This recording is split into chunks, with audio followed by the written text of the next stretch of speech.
dessus ne vient qu'au par-dessus dessus. Toute domination visible et invisible, toute souveraineté visible et invisible, toute puissance visible et invisible et toute autorité visible et invisible dans les sept a été remis à Christ. Bon, pourquoi la femme? Quel est l'ennemi numéro 1 de Satan, de Lucifer? Nombreux ne le savent pas ça, je vais vous apprendre des choses. L'ennemi numéro 1, c'est d'abord le peuple bantou.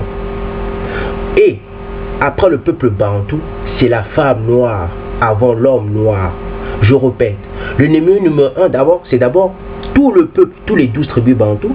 Après, quand on sort dans l'individualité, c'est d'abord la femme noire et ensuite c'est l'homme noir. Pourquoi c'est la femme noire? Parce que la femme, dans le monde spirituel, dans le monde matériel, dans le monde astral, représente la sagesse. La femme est la représentation de l'image de la sagesse. Donc Satan, regardez, je vais prendre les Écritures. Vous allez besoin de comprendre pourquoi Satan, hormis Adama, ou bien Muntu, hormis Muntu, parce que Muntu, l'homme est plus spirituel que la femme, mais en sagesse, la femme normalement elle représente l'image de la sagesse. Vous comprenez pourquoi Salomon était tombé facilement chez les femmes? Parce que les femmes représentent la sagesse. Celui qui a une femme qui a la sagesse a trouvé le bonheur. Vous comprenez? A trouvé tout ce que... A trouvé la spiritualité de la sagesse. La spiritualité de la sagesse se trouve dans la femme. Dans la femme qui a l'esprit de sagesse. Vous comprenez? Donc, quel est l'ennemi numéro 1 hormis les 12? Quel était l'ennemi numéro 1 dans le monde astral hormis Muntu? Parce que Adama n'a pas aimé s'agenouiller devant Muntu. Mais après quand la femme est sortie de l'homme, pourquoi Muntu directement est allé attaquer la femme? Parce que la femme représentait la femme, c'était son ennemi numéro 1. Vous comprenez?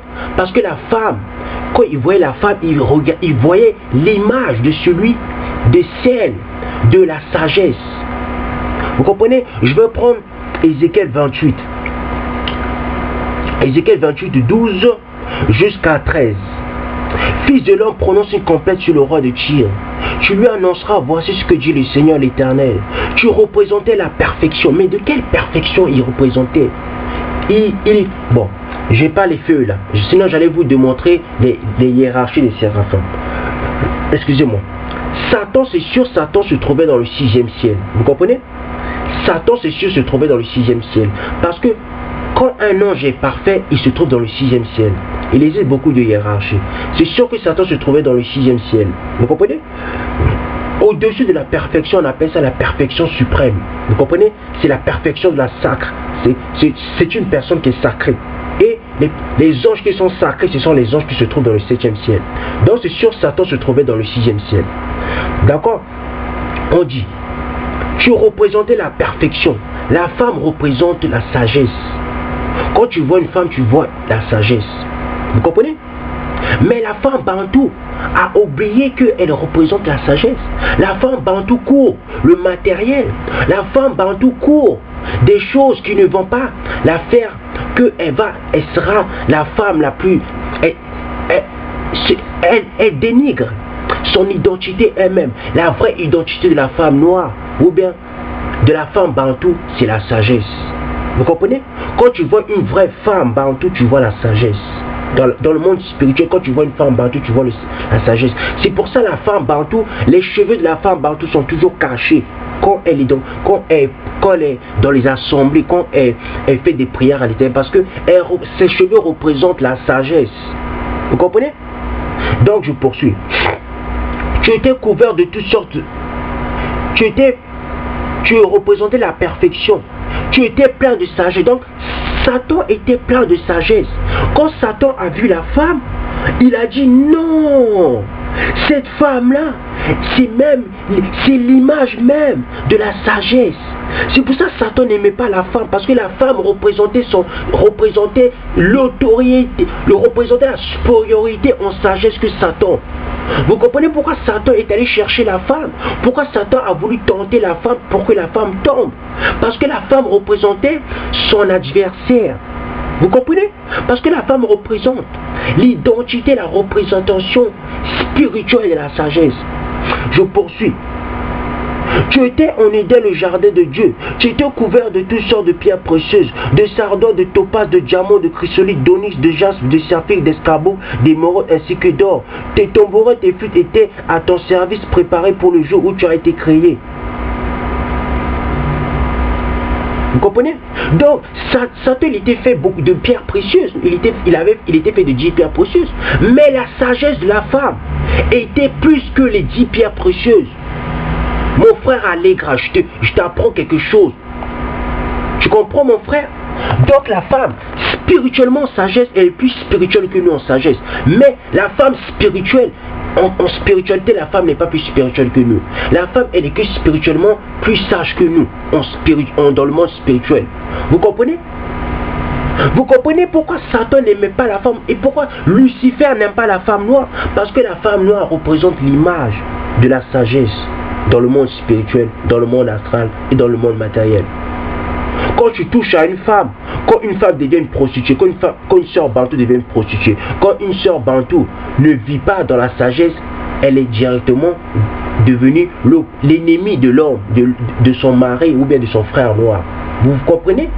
Pourquoi la femme noire doit repartir dans les 10 commandements? Pourquoi la femme noire doit repartir dans la sagesse? Parce que quand la femme noire sera dans la sagesse, ça sera maintenant la résurrection. La spiritualité de la femme va revenir.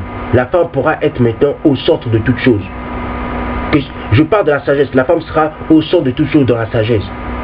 Parce que toute sagesse vient de la femme. Toute sagesse vient de l'esprit de la sagesse. C'est pour ça que Salomon avait épousé la sagesse. Parce que la sagesse représente la femme dans le monde spirituel. Vous comprenez? Bon, celui qui a trouvé une femme sage a trouvé le monde spirituel en elle, a trouvé le paradis, le paradis de la sagesse en elle. C'est pour ça qu'on dit que la femme est le bonheur. Celui qui a trouvé une femme qui a de l'esprit de la sagesse a trouvé le bonheur. Parce qu'une femme qui a de la sagesse, c'est une femme spirituelle. Vous comprenez? C'est une femme qui vaut plus que tout or. Toute pierre précieuse, ça vaut même toutes les pierres précieuses, que ce soit dans le monde matériel, dans le monde astral et dans le monde spirituel. Vous comprenez? Parce que le trésor de la sagesse est spirituel. Vous comprenez? Ça dépasse tout matériau. C'est pour ça que Christ disait que toi la femme, tu as une valeur plus que toutes les pierres précieuses. Parce que la femme, c'est une trésor spirituel. La femme représente le plaisir de la sagesse de l'homme. C'est pour ça les femmes, c'est pour ça les hommes, la plupart des hommes sont attirés chez les femmes. Mais les hommes oublient que. Pourquoi t'attirer chez les femmes? Parce que la femme, elle représente l'esprit de la sagesse. Quand une femme va comprendre qu'elle représente l'esprit de la sagesse, cette femme sera l'aboutissement de la spiritualité de la sagesse. Vous comprenez? Bon, on rentre dans les Écritures. Voici la révélation que aucun de vos frères ne nous a jamais dit. Pourquoi la femme souffre? Parce que la femme est l'adversaire de Satan, de Lucifer sur terre. Mais après les 12 tribus bantou. Vous comprenez? Parce que spirituellement parlant, l'homme est plus spirituel que la femme. Mais dans le domaine de la sagesse, la femme elle est plus sage que l'homme. Vous comprenez? Vous comprenez pourquoi la femme existe? Parce que la femme représente la sagesse. Vous comprenez? L'identité originelle de la femme, c'est la sagesse. Vous comprenez? Quel est le but maintenant de la femme? Le but de la femme, de l'existence de la femme, c'est la sagesse. D'accord? C'est quoi la sagesse? Vous allez me dire c'est quoi la sagesse? Bon, je vais prendre la définition de la sagesse. La sagesse est excusez-moi. La sagesse est un nom féminin qui traduit une notion de prudence, de modération. Donc, une femme doit être prudente. Je répète, une femme doit être prudente. Une femme doit être modérée. Mais la plupart de nos sœurs, ils sont devenus des femmes qui ne sont plus modérées. Ce sont devenus des matérialistes. Donc, une femme qui a la sagesse, elle doit être modérée. Une femme qui a l'esprit de la sagesse, elle doit avoir le savoir. C'est pour ça Ava était, comment je peux dire, était attirée par l'arbre de la connaissance du bien du bien et du mal, parce qu'elle était attirée par le savoir. Parce qu'une femme est attirée par le savoir. Une femme se met avec un homme, si on voit bien, c'est à cause du savoir. Vous comprenez? La vraie femme spirituelle est tentée par l'homme. Aime l'homme qui a le savoir. Nous les hommes, on aime les femmes qui ont... Nous les hommes spirituels, nous les vrais bantous spirituels, nous aimons les femmes qui sont modérées, qui sont prudentes, qui ont l'esprit du savoir. Vous comprenez? Mais le savoir qu'on passe, c'est le savoir modéré. Parce que la plupart de nos sœurs, quand tu leur parles du savoir, ils croient que c'est le savoir à outrance. Non, c'est le savoir modéré. C'est le savoir avec la prudence. Mais Ava, elle est tombée dans le piège du savoir excessif, du savoir à outrance. Or, la vraie Ava, c'est une Ava qui est modérée, qui aime le savoir modéré, qui aime le savoir avec prudence. Vous comprenez? La femme la plus aboutie, la femme la plus absolue dans le monde matériel, que ce soit spirituel, c'est la femme qui a un savoir modéré, qui a un savoir prudent. Vous comprenez? D'accord. Bon. C'est quoi encore ça, la sagesse? C'est la tranquillité. Une femme qui est tranquille, c'est une femme sage, qui a l'esprit de sagesse. Une femme qui est calme, c'est une femme qui a l'esprit de sagesse. La sagesse est un concept utilisé pour qualifier le comportement d'un individu. Donc une femme qui est sage, c'est une femme qui a l'esprit de sagesse, souvent conforme à une éthique, qui qualifie la conscience de soi. Donc, vous comprenez? Une femme qui se connaît elle-même, c'est une femme qui a l'esprit de sagesse, c'est une femme accomplie. La tempérance, la prudence, la sincérité. Une femme qui est sincère, c'est une femme qui a l'esprit de sagesse. Donc les plus sincères dans le monde, ce sont les femmes, normalement. Mais les femmes partout, ce n'est plus des femmes sincères, c'est devenu maintenant des femmes qui sont matérialistes. On dit aussi, c'est quoi la sagesse? La sagesse veut dire le discernement, la justice, s'appuyant sur un savoir raisonné. Voici la femme la plus accomplie dans le monde. Voici l'esprit de sagesse. Vous comprenez? Une femme qui a tous les attributs de la conscience, de l'éthique, de la tempérance, de la prudence, de la sincérité, le discernement, la justice, un savoir raisonné, c'est la femme la plus accomplie dans le monde. Vous comprenez? Pourquoi derrière un homme se cache une femme? Vous comprenez pourquoi derrière un homme puissant se cache une femme? Vous comprenez pourquoi la femme, pourquoi l'Éternel a créé l'esprit de sagesse avant toute chose? Vous comprenez? Vous comprenez maintenant? Vous comprenez pourquoi Satan ne vous aime pas? Vous comprenez? Bon, je poursuis. Bon. Je vais maintenant prendre quoi comme verset? On va prendre Sagesse 13, 11, 19. Non, Sagesse... excusez-moi. Sagesse 12, 23, 27. Voilà pourquoi ceux qui dans leur folie avaient mené une vie injuste, tu leur as tourmentés par leur propre abomination. En effet, ils avaient erré au-delà des chemins de l'égarement. Ils se considéraient comme des dieux les plus vils et les plus méprisables des animaux. Pharaon se considérait comme un dieu. Vous comprenez? Tous les pharaons se considéraient comme des dieux. Voilà c'est pourquoi ils adoraient des animaux. Vous comprenez? Pharaon adorait des animaux. Tout le monde sait que Pharaon, tout le monde sait que les Égyptiens c'était des idolâtres. D'accord? On ne va pas essayer de se mentir. D'accord? Se laissant abuser comme des petits enfants privés de raison. Alors, comme à des enfants déraisonnables, tu leur as envoyé un châtiment pour te moquer. Mais ceux qui n'ont pas compris ces punitions pour enfants subiront un digne jugement de Dieu. Exaspérés par ces bêtes qui les faisaient souffrir, et se voient châtiés par celles qui prenaient pour des dieux, ils reconnurent à l'expression le Dieu véritable, qui refusait jadis de connaître. Pour cette raison, la condamnation suprême s'abattit sur eux. Parce que celui qui ne connaît pas son créateur, il est condamné à mourir. Il vit comme un bête. Vous comprenez pourquoi le peuple bantou doit reconnaître son identité? Parce que le peuple bantou ne connaît pas son vrai créateur. C'est pour ça qu'ils vivent comme les bêtes. C'est pour ça qu'on vit comme des bêtes.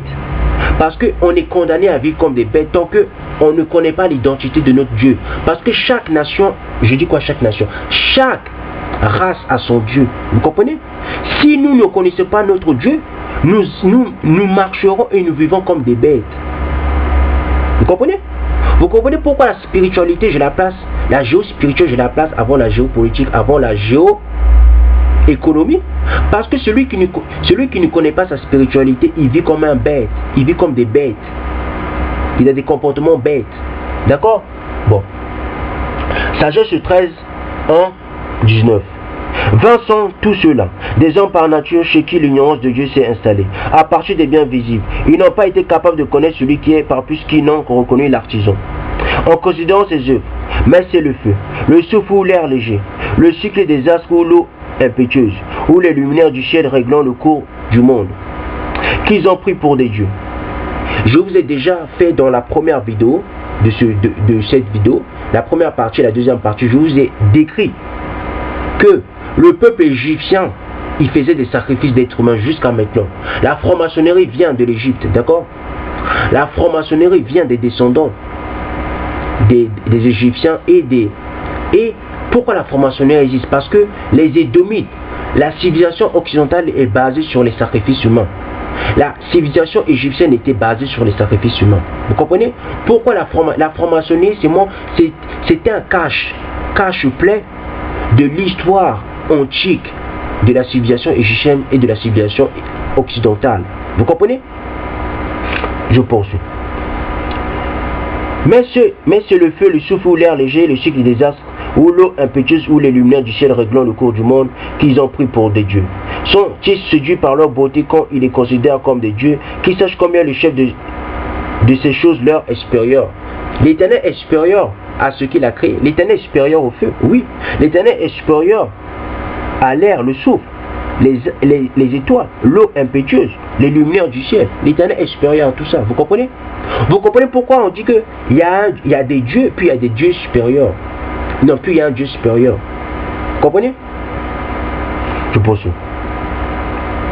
Sont-ils séduits par leur beauté quand ils les considèrent comme des dieux, qui sachent combien le chef de ces choses leur est supérieur, car celui qui est à l'origine de la beauté les a créés.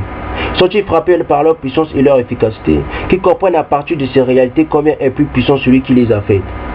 Car la grandeur et la beauté des créatures conduisent par analogie à contempler leur créateur. Cependant, ces hommes méritent un moindre blâme. Peut-être ne s'égarent-ils que dans leur façon de chercher Dieu et de vouloir le trouver. Plongés dans ces œuvres, ils scrutent et cèdent alors à l'apparence.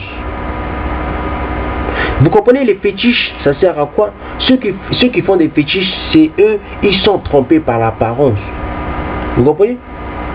Vous comprenez, ça veut dire quoi la magie? La magie, c'est un charme. La magie marche, pourquoi? Parce que la magie charme. Quand le charme marche, on est trompé par l'apparence. Vous comprenez? Car il est beau le spectacle du monde. Toutefois, même eux ne sont pas excusables pour autant. S'ils sont devenus assez savants pour pouvoir conjecturer le cours éternel des choses, comment n'ont-ils pas découvert auparavant le chef de celle-ci? Vous comprenez? Bon, je poursuis. Même misérables avec leur espérance placée en des objets sans vie. Donc tous ceux qui font les fétiches, tous les idolâtres. Vous savez que le Vatican c'est un idolâtre. Hein? Vous savez que les chrétiens sont des idolâtres. Vous comprenez? Ceux-là qui ont appelé Dieu les œuvres de mains humaines. De l'or et de l'argent, ouvrage avec art et représentant des êtres vivants. Ou une pierre inutilisable travaillée par une main antique. Tel encore ce bûcheron qui a scié un arbre facile à transporter. Il en racle toutes les l'écorce avec savoir-faire et le traite comme il se doit et fabrique un ustensile destiné aux besoins de la vie. Quand au rebut de son travail, il est fait brûler pour préparer sa nourriture et il se rassasie. Reste un déchet qui ne peut servir à rien car c'est un bois tordu et noué, il le prend. Le sculpte pour occuper son loisir. Le taille avec la compétence des moments de détente et le fait représenter une image d'homme ou le rond semblable à un vil animal. Donc les Écritures disent que tous ceux qui adorent des images, en Afrique, la plupart des Bantous, ils adorent des images à cause des Égyptiens, à cause de la civilisation grecque, romaine et égyptienne. Donc tous ceux qui adorent ces choses-là, regardez qu'est-ce qu'on dit.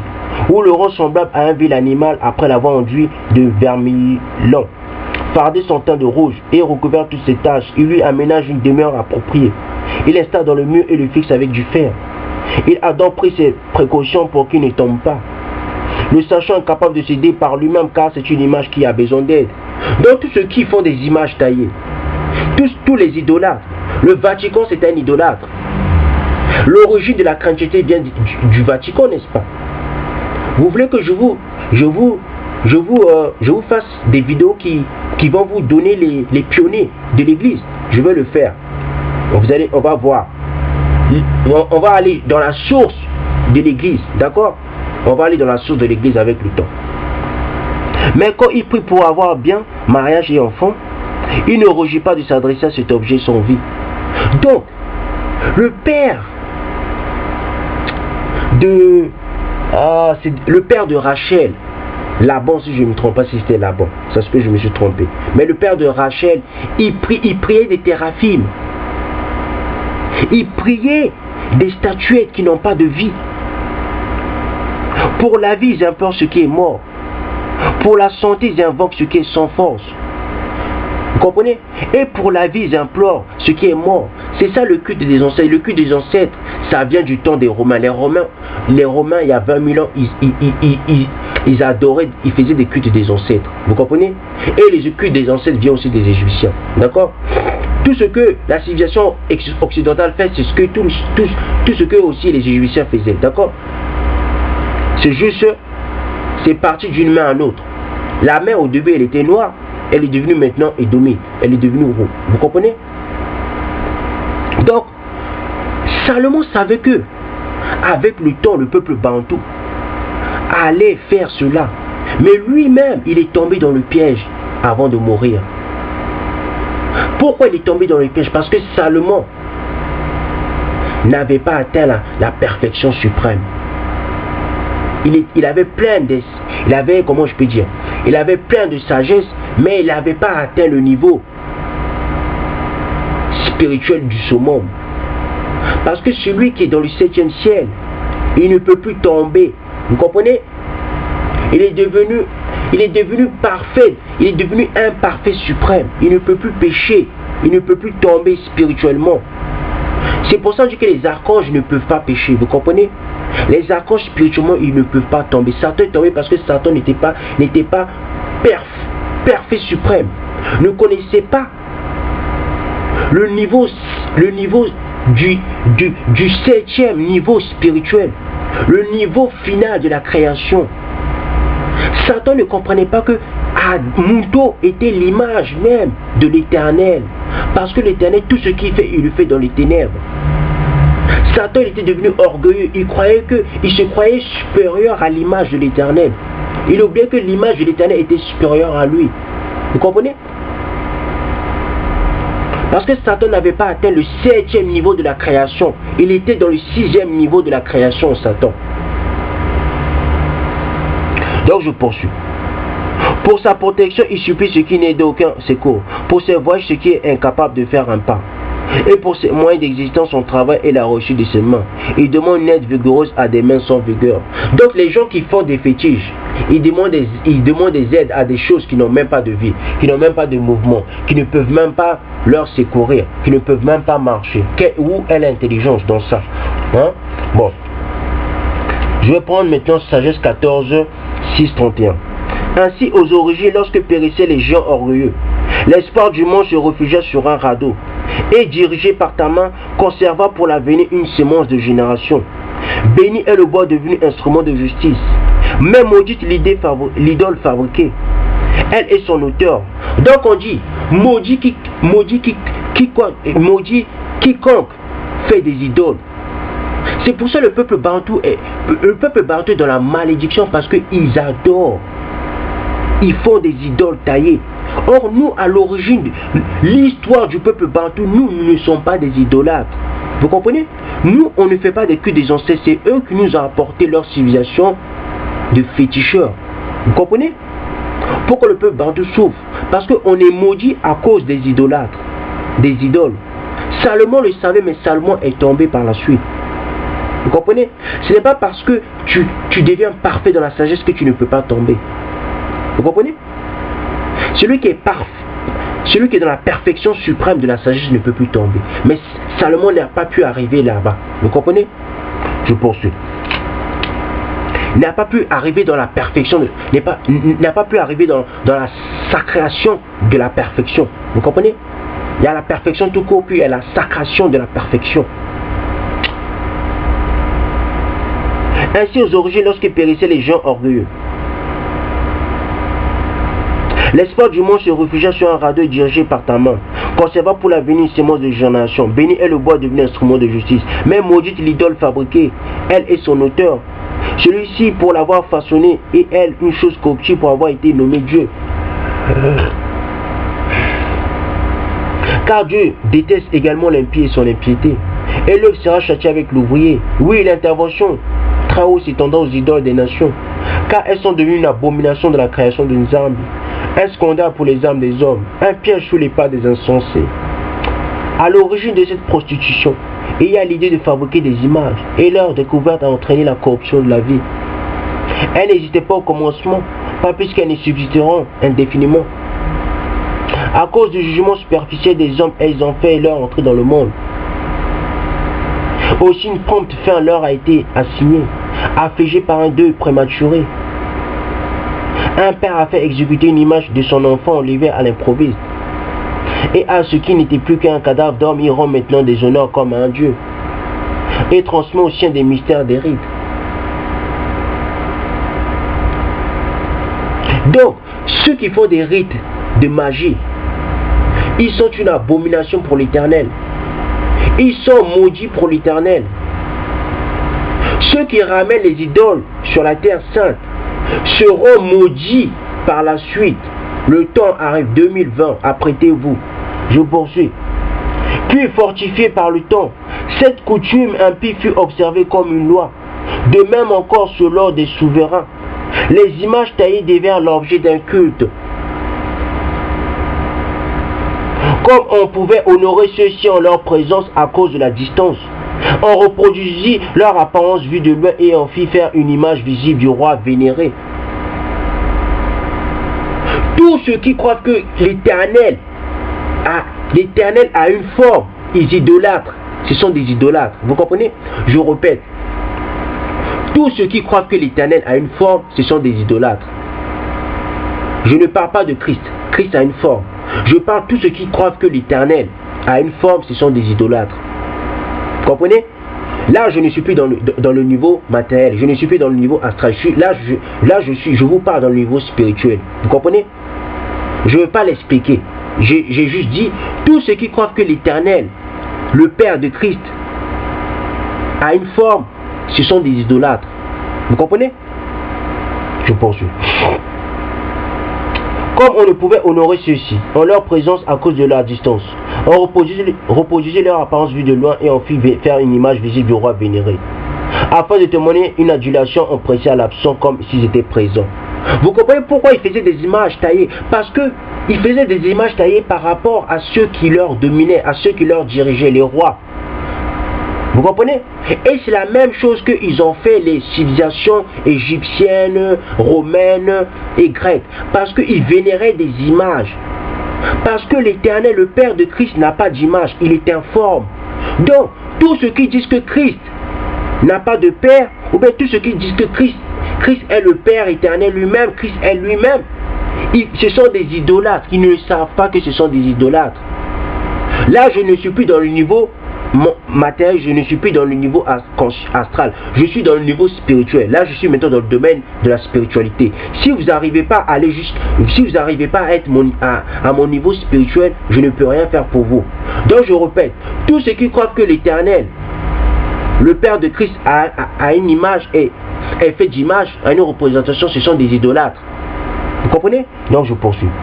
Même chez ceux qui ne le connaissaient pas, l'extension du culte fut stimulé par l'ambition de l'artiste. Celui-ci, voulant sans doute plaire au souverain, força son art pour faire plus beau que ressemblant, alors la foule fut séduite par le charme de l'œuvre. Et cet homme auquel naguère on rendait des honneurs devint un objet d'adoration. Vous comprenez pourquoi d'où vient l'idolâtrie? L'idolâtrie vient des rois. Nimrod était adoré par les êtres humains. ça vient de Nimrod. Parce que Satan voulait aussi être adoré. Donc, Nimrod a juste pris la connaissance de Satan qui voulait être adoré. Vous comprenez? Et Nimrod a donné ça chez les rois. Et ainsi de suite. Et ainsi de suite, c'est jusqu'à maintenant. C'est pour ça qu'ils ont fait une image de Christ en blanc. Pourtant, Christ est noir, mais ils l'ont fait en blanc. Parce qu'ils veulent adorer le roi. Ils veulent adorer des images. C'est pour ça que l'Éternel dit dans Ésaïe, mais à quelle représentation vous allez me faire? Parce que l'Éternel, c'est pas une idole. On n'adore pas l'Éternel en image. Parce que l'Éternel, c'est pas une image. L'Éternel n'a pas d'image. Tous ceux qui disent que l'Éternel, le Père de Christ, a une image, ce sont tous des idolâtres. Je suis dans le niveau spirituel là maintenant. Vous comprenez? Bon. Ainsi, la vie humaine se laissa prendre au piège lorsque des hommes, victimes du malheur ou du pouvoir, attribuèrent à la pierre et au bois le nom incommunicable. D'accord? Bon. Je vais maintenant prendre sagesse. Bon, je vais poursuivre. Hein? Je vais poursuivre dans sagesse 14 jusqu'à 31. Ils ne se sont même pas contentés d'errer dans la connaissance d'une Nzambi, mais vivant dans le vaste conflit qu'engendre l'ignorance. Ils osent donner à tel fléau le nom de paix, avec leur rite infanticide, leur mystère occulte, ou leur possession frénétique aux coutumes extravagantes. Vous voyez, écoutez, toute coutume africaine n'est pas bonne. Vous comprenez? Toute coutume africaine n'est pas bonne. Le bon nous dit que toute coutume africaine c'est bon. Ce n'est pas parce que tu vas aller voir, je ne sais pas, les garants de la coutume que les garants font là sont bien. Ah ou non? Chantre de là, ça s'appelle travailler, ça s'appelle de l'intellectualité. Vous comprenez? Ça s'appelle travailler sa capacité de comprendre, travailler son discernement, travailler le bien et le mal. Là, je suis dans le domaine du discernement du bien et du mal. Vous comprenez? Entrez dans mon domaine. Je vous invite à entrer dans mon domaine. Entrez, c'est bien. Donc, je dis... Excusez-moi. Donc, je disais, toute coutume africaine, c'est pas par les voir. Comment ils appellent les garants des coutumes africaines que le garant de n'importe quelle coutume africaine. Bon, non. Vous comprenez? Il faut faire très attention quand vous dites que nous, on va aller voir les garants des coutumes africaines. Non, c'est pas tous les garants. C'est pas toutes les coutumes qui sont bonnes. Vous comprenez? Bon, restons dans le domaine du discernement du bien et du mal. On continue. Ils ne respectent plus ni les vies, ni la pureté des mariages. Vous comprenez? C'est ce que les francs-maçons font. Les francs-maçons ne respectent plus le mariage, ne respectent plus l'homme et la femme. Vous comprenez? Et ils veulent qu'on accepte ces mœurs.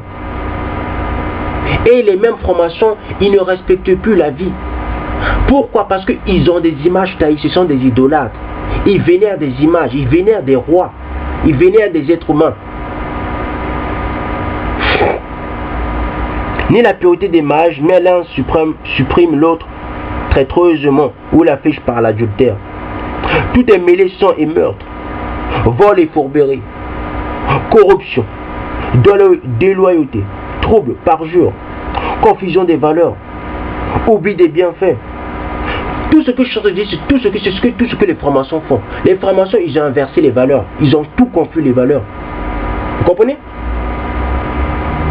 Ceux qui font de la sorcellerie là, ils ont mélangé le bien et le mal. Je poursuis. Tout est mêlé sang et meurtre. Oubli des bienfaits. Souillure des âmes, inversion sexuelle. Vous savez c'est quoi l'inversion sexuelle? C'est quand un homme se couche avec un homme. C'est ça l'inversion sexuelle. Vous comprenez la civilisation romaine est basée sur tout ce que je suis en train de dire. L'idolâtrie amène, je répète, l'idolâtrie amène à faire des souillures des âmes, à faire inversion sexuelle, donc à faire que une femme couche avec une femme, à faire qu'un homme couche avec un homme. L'idolâtrie amène ça, je repars. L'idolâtrie amène l'anarchie des mariages. L'idolâtrie amène l'adultère et la débauche. Vous comprenez pourquoi nos sœurs, ils aiment les musiciens? Vous comprenez pourquoi nos sœurs, ils idolâtrent les musiciens africains ou bien les musiciens européens? Vous comprenez pourquoi nos sœurs, la plupart, ils ont eu des sida en couchant avec des musiciens? Vous comprenez pourquoi? Je vais dire encore, pourquoi nos frères idolâtrent les rappeurs? Nous ne respectons pas ces sœurs parce que c'est devenu des idolâtres, des rappeurs. Vous comprenez? Vous comprenez pourquoi nos frères, souvent, ils aiment beaucoup l'argent, ils aiment se faire voir quand ils ont beaucoup d'argent, parce qu'ils sont devenus des idolâtres de l'argent. Je poursuis. Donc celui qui est idolâtre, je poursuis dans le même passage des Écritures. L'idolâtrie, car le culte des idolâtres impersonnels est le commencement, la cause et le comble du tout mal. Vous comprenez pourquoi le monde souffre? Parce que le monde est dans l'idolâtrie. Vous comprenez pourquoi le peuple bantou souffre? Parce que le mal, le début du mal vient de l'idolâtrie. Vous comprenez? Soit qu'on s'abandonne à une joie délirante ou qu'on profère de faux oracles, soit qu'on vive dans les justices, ou qu'on se parjure immédiatement, pour s'être fié à des idoles inertes. Ils sont sûrs après leur serment malhonnête de ne subir aucun dommage, mais un double châtiment les frappera, parce qu'ils se sont méprisés sur Dieu en recourant aux idoles et qu'ils ont fait avec rouge des faux serments par mépris de la sainteté. Vous comprenez pourquoi quand un président américain il devient président, il jure, il fait un serment sur la Bible, parce que ce sont des idolâtres. La civilisation américaine est basée sur l'idolâtrie. Vous comprenez?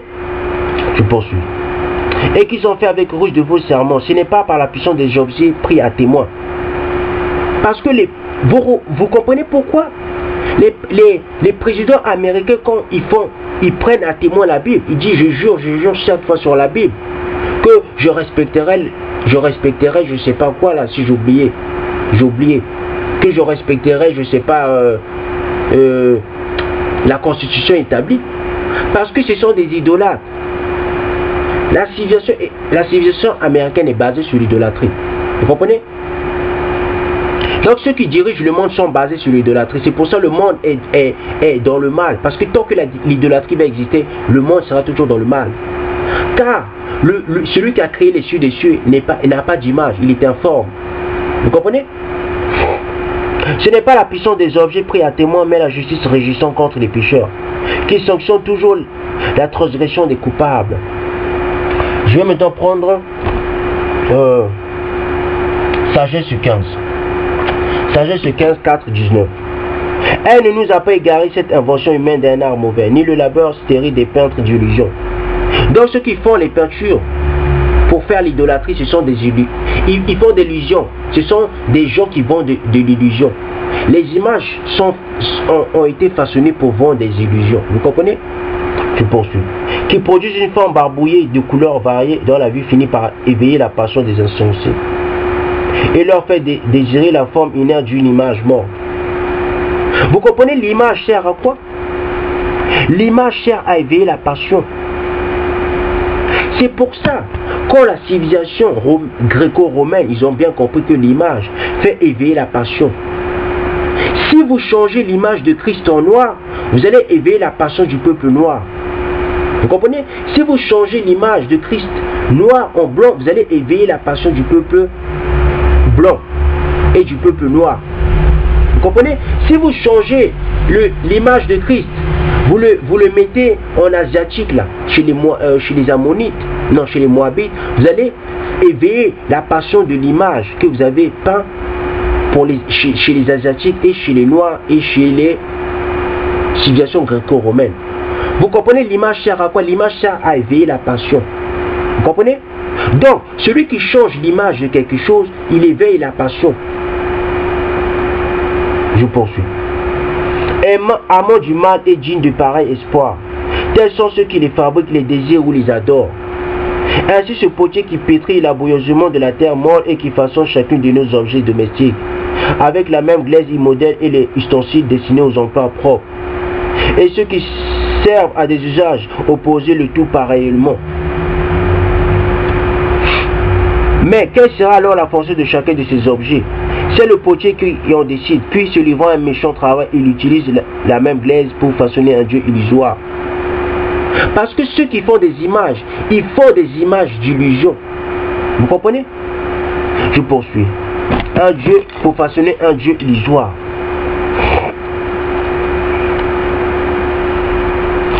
Alors que tout juste né de la terre retourna bientôt à cette terre, d'où il a été tiré quand lui demandera de restituer son âme. Au lieu de songer à sa mort inéluctable et à la brièveté de sa vie, il rivalise avec les orfèvres et les fondeurs d'argent. Il met ceux qui coulent le bronze et se fait gloire de fabriquer du faux.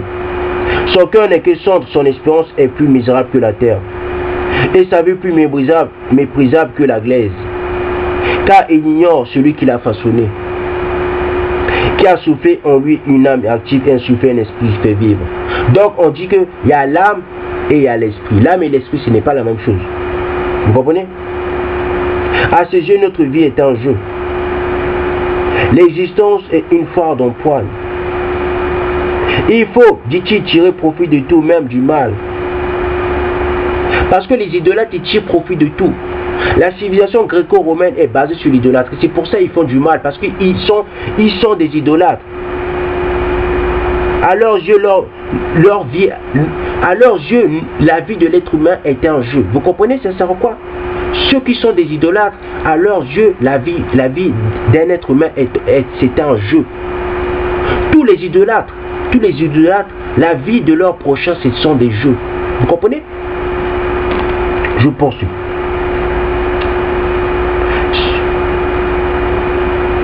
À ses yeux, notre vie est un jeu et l'existence une foire d'empoigne. Il faut, dit-il, tirer profit de tout, même du mal. Vous comprenez pourquoi la civilisation gréco-romaine tire même profit du mal? Parce que ce sont des idolâtres. Je poursuis. Cet homme-là sait mieux que personne qui pêche en fabriquant avec une matière terreuse des vases fragiles et des idoles. Mais ils se révèlent tous complètement insensés, plus infortunés qu'une âme infantile. Les ennemis et oppresseurs de ton peuple, ils ont même pris pour Dieu toutes les idoles des nations.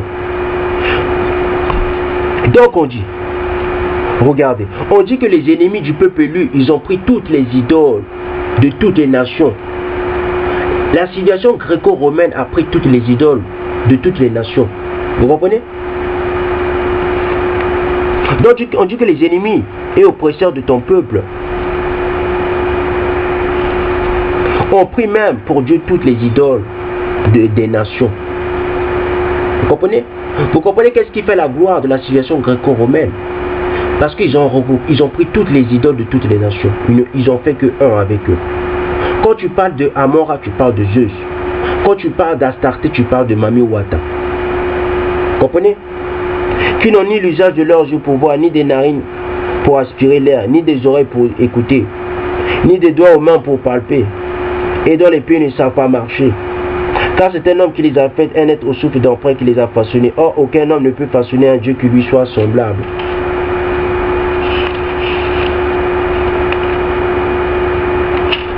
Mortel, il ne peut produire de ses mains un peu qu'une œuvre morte. Encore vaut-il mieux que les objets de son adoration.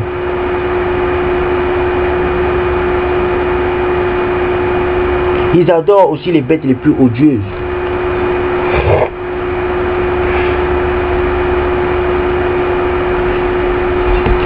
Donc, tous ceux qui adorent les Mami Wata, ce sont des idolâtres. Vous comprenez? Salomon savait que ceux qui adorent des créatures comme Mami Wata, les anges déchus, ce sont des idolâtres. D'accord? Et en fait de stupidité, elles sont pires de toutes. Et à leur vue, on ne trouve rien de cette beauté qui peut se dire chez d'autres animaux. Elles ont échappé à l'approbation de Dieu et sa bénédiction. Donc, je vais prendre maintenant Sagesse 16. 6-14. En guise d'avertissement, ils furent effrayés quelque temps, tout en ayant un gage de salut qui leur rappelait le commandement de la loi. En effet, quiconque se retournait a été sauvé, non par l'objet regardé, mais par toi, le sauveur de tous. Et ainsi tu as prouvé à nos ennemis que c'est toi qui délivres de tout mal, eux péris mordus par les sauterelles et les mouches. Les sauterelles et les mouches, ce sont les anges de la mort. Je poursuis. Sans qu'on trouva de remède pour préserver leur vie, car ils méritaient d'être chassés par de telles bêtes. Les bêtes là, ce sont les anges de la mort. Je poursuis. Tel fils en revanche, le don même des serpents venimeux ne put les réduire, car ta miséricorde vint à leur rencontre et les guérir. Pour qu'ils se rappellent tes paroles, ils recevaient des coups d'aiguillon, mais ils étaient vite délivrés. De peur que tomber dans un oubli profond, ils ne soient soustraits à ton action bienfaisante, et ni herbe ni pommade ne vit les soulager. Mais ta parole, Seigneur, est qui guérit tout. Tu as fait pouvoir sur la vie et la mort, tu fais descendre aux portes de l'Hadès et en faire remonter. L'homme lui peut tuer par méchanceté, mais il ne fait pas revenir le souffle qui est sorti, ne délivre pas l'âme qui a été recueillie. Donc, ce passage parle, sagesse 16, c'est la même chose, sagesse 16, à partir de sagesse 16, 5 jusqu'à 14, c'est la même chose que Apocalypse 9. Lisez Apocalypse 9, c'est lire, et lisez sagesse 16 jusqu'à 5, 14. Donc, je vais maintenant lire sagesse 17, 14, 21. Mais eux, durant cette nuit vraiment insupportable, sortis des profondeurs de l'insupportable Hadès. Hadès, c'est la mort, le séjour des morts. C'est l'ange de la mort. Dormant du même sommeil, ils étaient à la fois poursuivis par des fantômes monstrueux et paralysés par la démission de leur âme. C'est qui les fantômes monstrueux? C'était les anges de la mort. De même aussi, quiconque se trouvait là-bas tremblait et était retenu enfermé dans une prison sans grille. Fut-il laboureur, berger ou employé à de durs travaux au désert, saisi à l'improviste, il subissait la nécessité inéluctable, car tous étaient liés par une même chaîne de ténèbres, le sifflement du vent, le chant mélodieux des oiseaux dans les rameaux touffus, la cadence de l'eau coulant avec violence, le bruit sec des pierres qui dégringolent, la course invisible d'animaux bondissants. Donc c'était la course invisible, donc c'était des animaux invisibles. Comprenez? Mais c'était des anges de la mort. Le rugissement des bêtes les plus sauvages ou l'écho. Renvoyés par le creux des montagnes, tout cela les paralysait de peur. Car le monde entier était éclairé d'une lumière éclatante. Et poursuivait sans en trace ses activités. Sur eux seuls, une nuit pesante s'était étendue. Une image des ténèbres destinée à les recevoir. Parce que les ténèbres ont une image. Vous comprenez? Les ténèbres ont une image. Le noir a une image. Vous comprenez? Destinés à les recevoir. Mais ils étaient pour eux-mêmes un poids plus lourd que les ténèbres. Vous comprenez? Les ténèbres ont une image. Parce que le noir a une image. Nous, on a une image. Vous comprenez? Je pense. Mais le noir, le noir ne représente pas la mort. Le noir représente la vie. Parce que avant que la vie soit faite, avant que la lumière soit faite, il y avait déjà les ténèbres. Vous comprenez? Donc je poursuis. Je vais prendre sagesse 2. On va prendre sagesse 2. Mais j'aurai pas le temps. Je vais faire une 7e vidéo. 7e vidéo. Bon, je vais quand même essayer de prendre sagesse 2, 1 jusqu'à 14. Hein.